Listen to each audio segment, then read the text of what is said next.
Hello, cartoon fanatics. It's RJ here, and welcome back to another Cartoon Corner covering Star vs. the Forces of Evil. We've got a lot of behind-the-scenes stuff to unpack this week, so I'm just going to give a little bit of a brief summary over each episode that aired, and we're going to dig right into the nitty-gritties, and also what the end of the most recent episode suggests will lead up to in the future, which is a lot more frightening than I thought it was. We know that there's going to be build-up throughout this season as it leads to the ultimate climax, at least that's what most of us are predicting, and we're really starting to begin to see a little bit more of that unfold. Let's start off with the first set of episodes. We're starting to see kind of what the rest of the Kingdom of Muni thinks of Eclipsa being queen. We knew from previous episodes that a lot of people weren't fond of her, but it really shows in the very first one that so many Mumins are attempting to kill her, or, well, in this case, turn her to stone with this special kind of berry.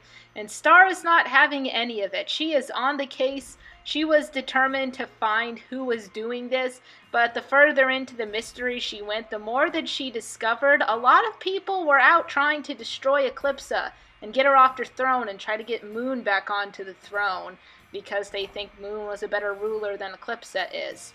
And it's interesting to see there's almost these two separate sides beginning to develop. The Mumins are all for Moon because she stood for them and was all for helping them. And Eclipsa's more on the monster side. She's getting the monsters better integrated, and you can still see there's a little bit of conflict there, and she tries to resolve it. But again, Eclipsa's also been known for thousands of years as the Queen of Darkness. So people have a huge issue with her. And as much as Star's trying to fix that, it's not exactly something that can be solved overnight. And meanwhile, on the flip side, with the episode that paralleled this one, we have Moon and River trying to have almost this peaceful retirement life in the countryside, and they keep getting interrupted by this family of Mumins that got kicked out of their home. Well, it was a monster home, and they moved into it, and then the monsters were able to reclaim their house. So technically the monsters got kicked out first, and then this family moved in, and now they got kicked out. It's real estate, man. It's so confusing. And we see that Moon is fully irritated with almost these annoying neighbors. They got like a whole annoying neighbor shtick going on for most of the episode until the very end when they realize that all this time when Moon was in charge, she took care of them. The dad in the family, his job was in Moon's court in the original Butterfly Castle as, I think it was a scribe or a recorder, something along those lines. But now that Eclipsa's in charge, she's given those jobs to monsters. So a lot of Mumins are out of work and out of homes. Even though Eclipsa is trying to fix things for the monsters, it's now destroying life for the Mumins as they know it. So Moon's almost starting up a bit of a sanctuary for Mumins that have no place to go, because in the end we see she accepts the family and goes, oh, you can stay with me and River, and then more Mumins' families start to show up, which that is an interesting development, and I got a very odd feeling that it's going to kind of turn into this whole separate mini-kingdom within Eclipsa's kingdom. So you'll have Eclipsa's side that's more the monster-heavy side, and then Moon's side that's more the Mumin-heavy side. And again, we're still not fully sure if Moon has recovered her whole memory or not. We can see a little bits of the old Moon with her irritation with this neighboring family that just kind of showed up. But it doesn't seem to be on the level of the warrior queen that we had grown to know and love. And I got this strange feeling that once she fully remembers everything and not encapsulates, well, you know, when she uncovers exactly all that she's forgotten, it's gonna be heavy. Now the next set of episodes, these on the surface seem all fun, but there's some really intense stuff happening behind the scenes. So Ponyhead throws a show, and it's basically created with the purpose to try and introduce Eclipsa to the whole kingdom and go, hey, she's not too bad, look how nice she is, she'll be a good queen. But Ponyhead, being Ponyhead, of course, ruins things and does this really weird monologue that's kind of disturbing and reminds me a little bit of PSAs and how weird it is. And at the main, you got like this little side plot going on with Marco and Kelly and a little bit of conflict and some stuff. I mean, once again, it makes the episode seem lighthearted for the most part. And then you got Eclipsa coming in, and doing this special little song to try and introduce herself and say, hey, I can be a good queen. But at the end of the day, it doesn't really change anyone's minds. And Eclipsa goes, well, that's okay. I'd rather be hated for being me than to be liked for something I'm not a, not a fake persona. And I think that really speaks heavily, because often we try to turn ourselves into different people just so others will like us more. But at the end of the day, that's really hurting you inside. So as frustrating as it is that no one is really giving Eclipsa a chance, I'm pretty proud of her for standing up and being, nope, this is me, this is how I do things, and if you don't like it, well, there's nothing I can do about that. And then we've got this whole scene with the Spider-Bite family. I was surprised to see the Spider-Bite royals again. I thought they were just kind of one-off characters, but they come to visit the castle, and Stars kind of put it upon herself to make sure everything goes well, and it's been noted that the neighboring kingdoms have kind of torn away from Uni since Eclipse has been put in charge. So Star's trying to go, no, you can be allies, she's good, this is working towards a better cause. And it seems like the Spider-Bite family is really against it, and Star comes to the conclusion, well, they're just anti-monster, which is the exact opposite. If you remember the princess Spider-Bite, what was her name? I can't remember her first name. Penelope, that's it. Her name's Penelope. And she's actually dating the slime that we saw from the monster party thing that happened in season 3. And that's super cute. That was one of the most adorable things, and it was really funny seeing Star recognize that, oh, they don't hate monsters, then, well, what's the problem? It turns out the problem's with Globgor, because he was known to eat humans. And Star inadvertently showed them all of this Globgor eating Munian and destroying Spider-Bite Kingdom stuff. So Globgor back in the day must have been a pretty intense dude. And we still don't know for sure if Eclipsa truly changed that part of him as she claims that she has. But Eclipsa reassures them that no, he's stuck in one of Romulus's crystals. He cannot get out. And you can see the pain on Eclipsa's face when she sees the reassurance from the Spider-Bite family that Globgor's stuck in there.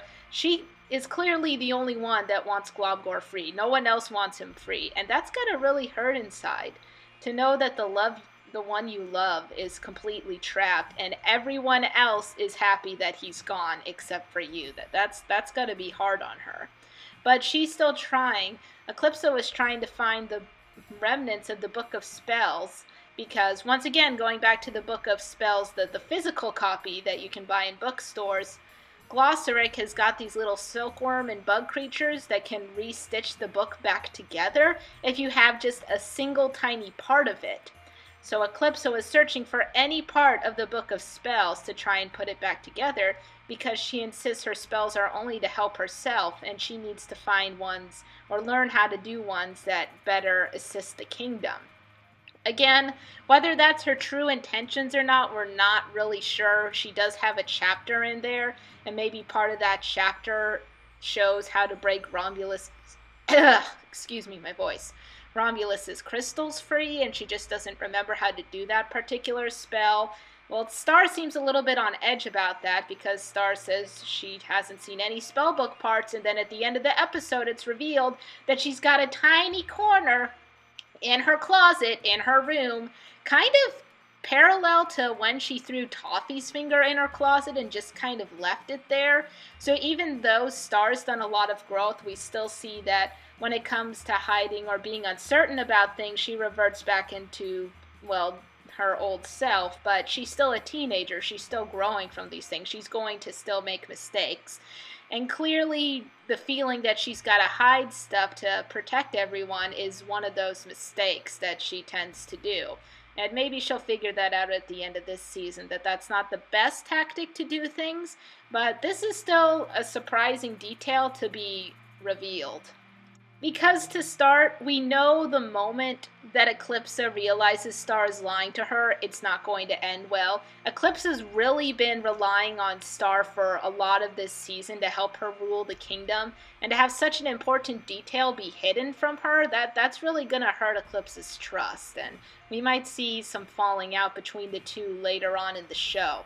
But on top of that, they say Ludo destroyed the book, but we know it was Toffee in Ludo's body when the book destroying happened, more or less, even though Toffee says it was all Ludo. Boy, I need to rewatch those episodes. I don't remember how most of that went down. But we already have some speculation that Toffee may or may not come back. I mean, we still don't have confirmation that it's going to happen, but people still speculate about it. And I've got this strange notion that the fact that the Book of Spells can be put back together suggests that, once the Book of Spells is put back together, other things that we thought were gone forever could be put back together. Yeah. And then we still have the whole issue of Globgor. We're expecting him to be freed before the end of the show, and we still don't know exactly what will happen. We have no clue about his character other than what Eclipsa says, but we know Eclipsa's a little bit biased in that fact. So, yeah, there's a lot going on, and we're only on the first half of the season, so I've got a hunch that the mid-season, will they do like a mid-season break? I don't know, but if they do like a mid-season break, I got a feeling it's going to leave us on quite a bit of a cliffhanger.